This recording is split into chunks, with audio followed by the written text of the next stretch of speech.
#1 rule in my... Yes! Oh, this movie was so cute. I love this. Who sweated and sacrificed so much. The relationship she had with her mom is exactly the same thing that I went through growing up. Food on your plate. An epic amount of food.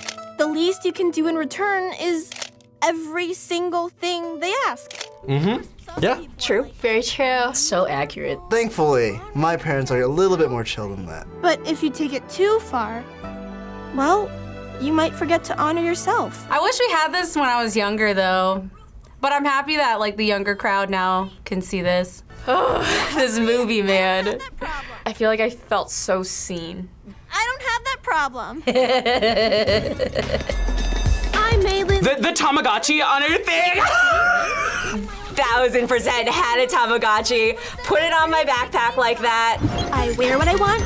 Her outfit slaps. I would wear that. She's so, like, feisty. That's so cute. I just wish I had her confidence, though, growing up. Oh, fudgicles, I gotta go. Wait, we're going karaokeing today? Yeah! Come with us. I like how they're trying to bribe the Asian girl with karaoke. Immediately, I'd be like, all right. Today? Yeah! They literally just remind me of my friends and I in middle school. These are like the people I wish found me in like middle school. Love how diverse it is, and to see an Indian girl in there, I'm half Pakistani, you don't see them at all in Hollywood at all. So to have her in there and be a representation, it's amazing. I even like that they did the whole thing with like the hands, like just like the respect when you go in there. Mamie, there you are. Hey, Mom. You're 10 minutes late. What? I love the mom. Are you hungry? Just a little overbearing. I really appreciate that they didn't show right off the bat like a mother and daughter warring with each other. Most of the times in Asian American stories, you pick up where the kid is already disgruntled with the parent and they don't have that relationship. Our family runs one of the oldest temples in Toronto. This hip-hop trap beat that they're playing for, like, cleaning? We honor our ancestors. And not just the dudes either. Not just the dudes either. I love her. Now, cooking, Asian food, another level. This is like exactly like what Bao felt like. Fun fact, same director. Oh yeah? I love how much food is featured in this movie. Like, it's important to every culture. Like, your identity, your conversations, your history are told through food. Encanto showing the arepas was amazing. Luca showing the pasta. Like, Disney is now understanding that you can tell so much culture through the food that's shown on screen, and normalizing food that people think is weird or different or exotic into just something that is commonplace and everyday. Dad's really funny in this. Which reminds me of my own, like, household. My dad's the cook for my family. You know them with the soap operas. I remember those shows. My grandma used to watch them. I used to watch along with her when I was a little kid. Totally. Sui is so two-faced. I think it's pretty cool though that she has a relationship with her parents like at that young, to be able to talk to them like that. And inspect it, make sure it's good. Perfect. Yes. Perfect. Yes. Food in just Asian cultures and Pacific Islander cultures in general is like everything, because a lot of the food has like significant meaning to it as well. It's also a time that you get to spend together. Like, you get to do a lot of these things together, which is not like different than like a lot of other cultures. It's like one of the ways as a culture that we show our like love and welcoming to people is by feeding them. So it hits close to home like that. No. You're a cute little fluffy bear. She's adorable. This is my favorite moment. Is it a fever? A stomachache? Chills? Constipation? Wait, is it that? Did the red peony bloom? Her period. He's just like, I can't help with this situation. Like, I'm just gonna stand out of this conversation. I'll get everything you need. See, but it also shows like how much her mom loves her. I feel it. Maybe, I know this is upsetting, but we are going to get through this together.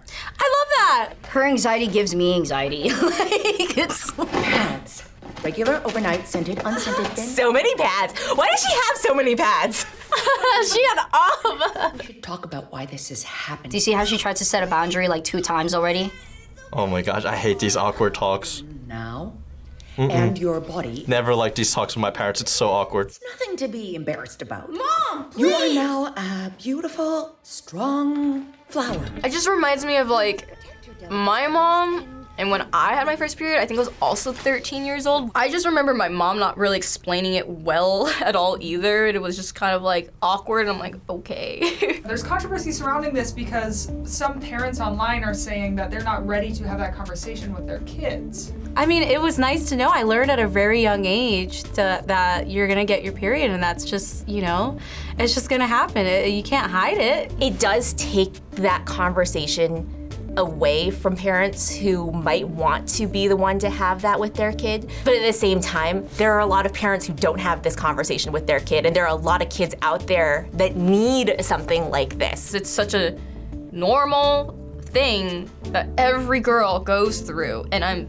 shocked that there hasn't been more dialogue in kids' movies about this. That plays part in why like a lot of girls going through puberty aren't so comfortable talking about puberty or like being so ashamed that they got their time of the month. Besides, if you're like too young to get it, you're not gonna get it. Where did she get that from? Treating her own mother like that. Me? It's your mother. I'm not here.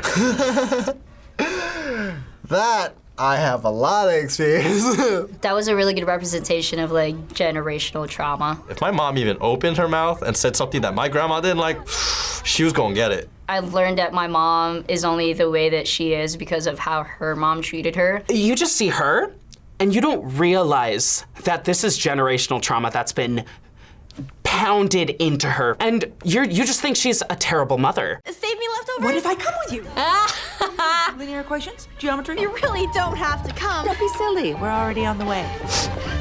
But I don't want you to. Stand up for yourself! You can't say that. You will disappoint your mother. This is so funny. Because you always imagine like Filipino moms, aunts, and grandmas with their Louis Vuitton purses. You're silly. She's lost weight. No, she's getting... Oh my God.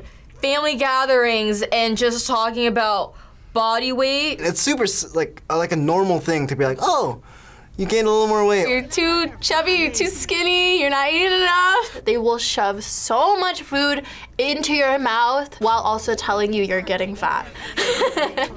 I have 3 aunts, and this is exactly how it goes. Aunties could be like family friends too. You have like the people who are related to you, but I also had my mother's whole like a gaggle of sorority friends who they're all my aunties. Mimi, please, just come with me. I'm changing, Mom. Man, this moment. Finally figuring out who I am. Every time I've seen this, I've cried. But I'm scared it'll take me away from you. Aww. See, at the end of the day, she's still a daughter. You try to make everyone happy, but are so hard on yourself.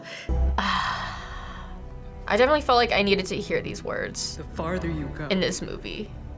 the prouder I'll be. And it is it's very emotional because it's like stuff you like, you want to hear coming from like your own mom, but there's like such a generational difference. All right, so we've talked a little bit about some of the response to the movie as it pertains to the puberty scene, but in general, there has been some questionable responses to this movie. This story is very targeted to a specific audience, and if you don't fall in that category, this film is not for you. I had to turn it off after 10 minutes after I saw the main character drawing fan fiction as a 13-year-old. It left me uncomfortable that a 13-year-old was doing this in a Pixar film. Overall, I would rather watch Cars 2.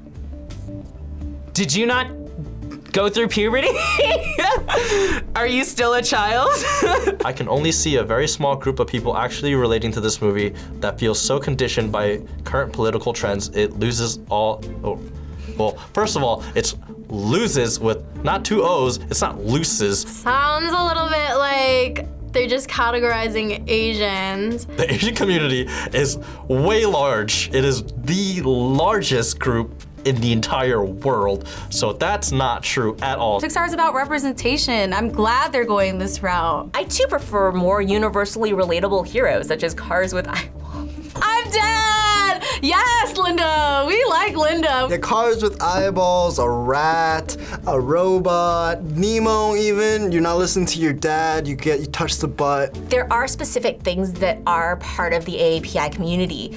There are a lot of universal conversations that apply to any parent dealing with a child going through the changes of going from a kid into becoming an adult. It's not very often, especially in the American culture, that people are aware of our experiences. The relationship with a mom and the growth and the character development between everyone was just phenomenal, and I think all cultures should see it. It's beautiful.